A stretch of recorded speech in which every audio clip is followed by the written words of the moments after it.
ನಮಸ್ಕಾರ. ಇಂದಿನ ಈ ವಿಶೇಷ ವಿಶ್ಲೇಷಣೆಗೆ ಸ್ವಾಗತ.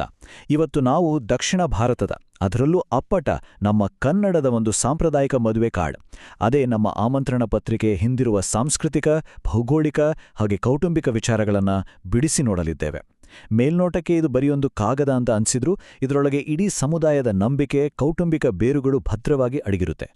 ಬರೀ ಒಂದು ಕಾಗದ ಇಡೀ ಸಂಪ್ರದಾಯವನ್ನೇ ಹೇಗೆ ಪ್ರತಿಬಿಂಬಿಸುತ್ತೆ ಅನ್ನೋದು ನಿಜಕ್ಕೂ ಅದ್ಭುತ ಅಲ್ವಾ? ಬನ್ನಿ ಇದರ ಒಳಹೊಕ್ಕು ನೋಡೋಣ. ಸರಿ, ಈಗ ನೇರವಾಗಿ ವಿಷಯಕ್ಕೆ ಬರೋಣ. ನಾವಿಲ್ಲಿ ಪವಿತ್ರ ಪ್ರಾರ್ಥನೆಗಳು, ವಧುವರರ ಪರಿಚಯ, ಶುಭ ಮುಹೂರ್ತ, ವಿವಾಹದ ಸ್ಥಳ, ಮೋಟನಳ್ಳಿ ಪರಿವಾರದ ಆತಿಥ್ಯ ಹಾಗೂ ಅಂತಿಮ ಸ್ವಾಗತ, ಹೀಗೆ ಒಂದೊಂದೇ ಹಂತಗಳನ್ನಾಗಿ ಈ ಪತ್ರಿಕೆಯನ್ನ ವಿಶ್ಲೇಷಣೆ ಮಾಡಲಿದ್ದೇವೆ. ಆಮಂತ್ರಣ ಪತ್ರಿಕೆಯ ಮುಂಭಾಗದ ಸಂಪೂರ್ಣ ನೋಟವನ್ನೊಮ್ಮೆ ಗಮನಿಸಿ. ನಮ್ಮ ಭಾರತೀಯ ಆಮಂತ್ರಣ ಪತ್ರಿಕೆಗಳಲ್ಲಿ ಒಂದು ಪಕ್ಕಾ ಶ್ರೇಣೀಕೃತ ವ್ಯವಸ್ಥೆ ಇರುತ್ತೆ.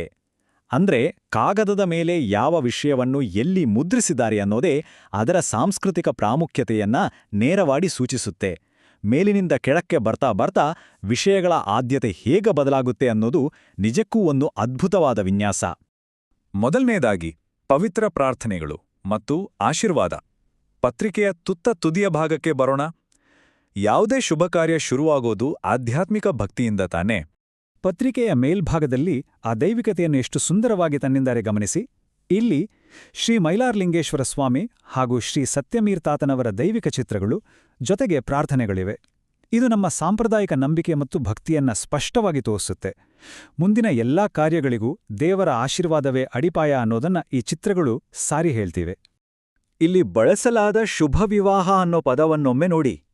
ಇದನ್ನು ಸಾಧಾರಣವಾಗಿ ಒಂದು ಕಾರ್ಯಕ್ರಮಕ್ಕೆ ಕರೆಯುವ ಆಮಂತ್ರಣ ಖಂಡಿತ ಅಲ್ಲ. ಇದೊಂದು ಅತ್ಯಂತ ಪವಿತ್ರವಾದ, ಮಂಗಳಕರವಾದ ಘೋಷಣೆ.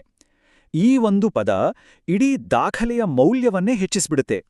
ಎರಡೂ ಜೀವಗಳು ಒಂದಾಗುವ ಈ ಶುಭ ಗಳಿಗೆಗೆ ಒಂದು ಪಾವಿತ್ರ್ಯತೆಯನ್ನ ಈ ಪದ ತಂದ್ಕೊಡ್ತಾ ಇದೆ. ಈಗ ಮುಂದಿನ ಹಂತ, ವಧು ಮತ್ತು ವರರ ಪರಿಚಯ, ಅಂದರೆ ಎರಡೂ ಕುಟುಂಬಗಳ ಮಿಲನ. ದೈವಿಕತೆಯಿಂದ ನೇರವಾಗಿ ಲೌಕಿಕ ಜಗತ್ತಿನ ಕಡೆಗೆ ನಮ್ಮ ಗಮನ ಹರಿಯುತ್ತೆ. ಇದು ಎಷ್ಟು ಅದ್ಭುತವಾಗಿ ವಿವರಿಸುತ್ತೆ ಅಂದ್ರೆ, ಇಲ್ಲಿ ಇರೋದು ಕೇವಲ ಇಬ್ರು ವ್ಯಕ್ತಿಗಳ ಹೆಸರಷ್ಟೇ ಅಲ್ಲ. ವಧು ಸಾಬಮ್ಮ, ಹೊಣಗೆರಾದ ಮೋಟನಳ್ಳಿ ಕುಟುಂಬದ ಕಾಳಮ್ಮ ಮತ್ತು ಸಾಬಣ್ಣನವರ ಪುತ್ರಿ. ಹಾಗೆ ವರ ಹೊನ್ನಪ್ಪ, ಯಾದಗಿರಿಯ ದುರ್ಗಾನಗರದ ಶಾಂತಮ್ಮ ಮತ್ತು ಮಹಾದೇವಪ್ಪನವರ ಪುತ್ರ. ಪ್ರತಿಯೊಬ್ಬರ ಹೆಸರಿನ ಹಿಂದೆಯೂ ಅವರ ವಂಶಾವಳಿ, ತಂದೆತಾಯಿಯ ಹೆಸರು ಮತ್ತು ಮೂಲವನ್ನ ಇಷ್ಟು ಹೆಮ್ಮೆಯಿಂದ ಸ್ಪಷ್ಟವಾಗಿ ಉಲ್ಲೇಖಿಸಲಾಗಿದೆ ಅಲ್ವಾ? ಇಲ್ಲಿ ಅತಿ ಮುಖ್ಯವಾದ ಅಂಶ ಅಂದ್ರೆ, ಈ ಮಧ್ಯದ ಪಠ್ಯ ಕೇವಲ ಸಬಮ್ಮ ಮತ್ತು ಹೊನ್ನಪ್ಪನವರ ಮದುವೆಯನ್ನಷ್ಟೇ ಸೂಚಿಸ್ತಿಲ್ಲ. ಇದು ಯಾದಗಿರಿ ಜಿಲ್ಲೆಯ ಎರಡು ಭಿನ್ನ ಪ್ರದೇಶಗಳಾದ ಹೊನಗೇರ ಮತ್ತು ದುರ್ಗಾನಗರದ ನಡುವಿನ ಭೌಗೋಳಿಕ ಮತ್ತು ಸಾಂಸ್ಕೃತಿಕ ವಿಲೀನ ಒಂದು ಮದುವೆ ಹೇಗೆ ಎರಡು ಊರುಗಳನ್ನು ಬೆಸೆಯುತ್ತೆ ಅನ್ನೋದನ್ನ ಇದು ಅಧಿಕೃತವಾಗಿ ಘೋಷಿಸ್ತಾ ಇದೆ.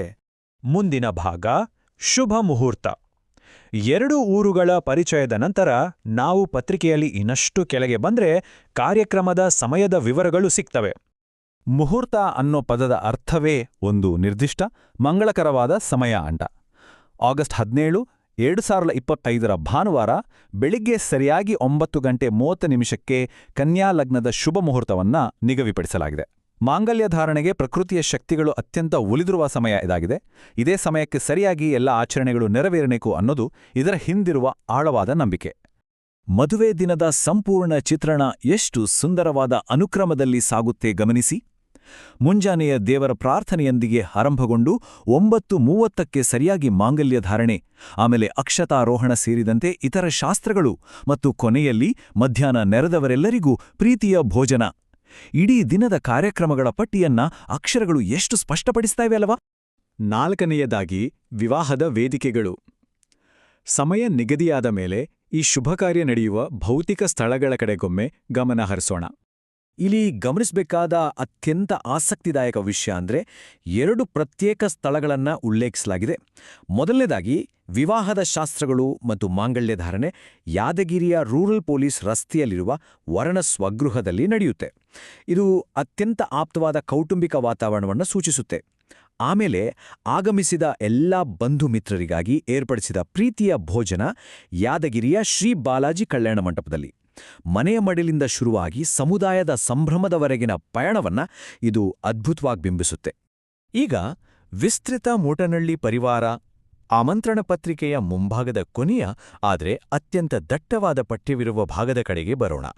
ಪತ್ರಿಕೆಯ ಕೆಳಭಾಗದಲ್ಲಿ ನೋಡಿದರೆ ಮೋಟನಳ್ಳಿ ಪರಿವಾರದ ಬಂಧು ಮಿತ್ರರ ದೊಡ್ಡ ಪಟ್ಟಿಯೇ ಇದೆ. ಆಗಮನವನ್ನು ಬಯಸುವವರು, ಸ್ವಾಗತಿಸುವವರು ಅಂತ ಪ್ರತಿಯೊಬ್ಬರ ಹೆಸರನ್ನೂ ಕೌಟುಂಬಿಕ ಶ್ರೇಣಿಗನುಗುಣವಾಗಿ ಬಹಳ ಗೌರವದಿಂದ ಹಾಕಲಾಗಿದೆ. ಇದು ನಮ್ಮ ಭಾರತೀಯ ವಿವಾಹಗಳ ಮೂಲತತ್ವ.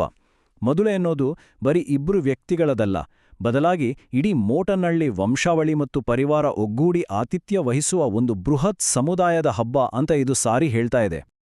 ಅಂತಿಮ ಸ್ವಾಗತ ಮತ್ತು ಹಾರೈಕೆಗಳು. ನಾವೀಗ ಆಮಂತ್ರಣ ಪತ್ರಿಕೆ ಹಿಂಭಾಗದ ಪುಟಗಳತ್ತ ಸಾಗೋಣ.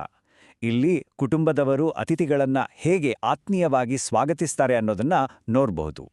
ಇಲ್ಲಿ ನಿಜಕ್ಕೂ ಗಮನ ಸೆಳೆಯುವ ಅತ್ಯಂತ ಆಸಕ್ತಿದಾಯಕ ಅಂಶ ಏನಪ್ಪಾ ಅಂದ್ರೆ, ಮೋಟನಳ್ಳಿ ಅನ್ನೋ ಕುಟುಂಬದ ಹೆಸರನ್ನು ಎಷ್ಟು ದಪ್ಪಕ್ಷರಗಳಲ್ಲಿ ಹೆಮ್ಮೆಯಿಂದ ಮುದ್ರಿಸಿದ್ದಾರೆ ಅನ್ನೋದು. ಇದರ ಜೊತೆಯಲ್ಲೇ ಮಾಂಗಲ್ಯವನ್ನು ಕಟ್ಟುತ್ತಿರುವ ಹಾಗೂ ಧಾರೆ ಎರೆಯುತ್ತಿರುವ ಸಾಂಪ್ರದಾಯಿಕ ಚಿತ್ರಗಳನ್ನು ಅಳವಡಿಸಲಾಗಿದೆ. ಇದು ಬರೀ ಅಕ್ಷರಗಳಲ್ಲ, ಬದಲಾಗಿ ಆಚರಣೆ ಮತ್ತು ಕೌಟುಂಬಿಕ ಹೆಮ್ಮೆಯ ಸುಂದರ ಸಮಾಗಮ. ಪತ್ರಿಕೆಯಲ್ಲಿದ್ದ ಕಾವ್ಯಾತ್ಮಕವಾದ ಸಾಲುಗಳನ್ನು ಒಮ್ಮೆ ಗಮನಿಸಿ. ಹೃದಯ ತುಂಬಿ ವಿವಾಹ ಆಮಂತ್ರಣ ಸ್ವೀಕರಿಸಿ ಮನತುಂಬಿ ಹಾರೈಸಿ. ಎಂತಹ ಸುಂದರವಾದ ಮಾತುಗಳು ಅಲ್ವಾ? ಇದುವರೆಗಿನ ಎಲ್ಲಾ ಅಧಿಕೃತ ಮಾಹಿತಿಗಳ ನಡುವೆ ಶ್ರೀಮತಿ ಕಾಳಮ್ಮ ಮತ್ತು ಶ್ರೀ ಸಾಬಣ್ಣ ಮೋಟನಳ್ಳಿ ಅವರ ಈ ಹೃದಯಸ್ಪರ್ಶಿ ಮನವಿ ಇಡೀ ಆಮಂತ್ರಣ ಪತ್ರಿಕೆಗೆ ಒಂದು ಅತ್ಯಂತ ವೈಯಕ್ತಿಕ ಆತ್ಮೀಯ ಸ್ಪರ್ಶವನ್ನ ನೀಡುತ್ತೆ. ಯಾರೋ ನೇರವಾಗಿ ನಮ್ಮ ಜೊತೆ ಮಾತನಾಡುತ್ತಿರೋ ಅನುಭವವನ್ನ ಇದು ಕಟ್ಟಿಕೊಡುತ್ತೆ.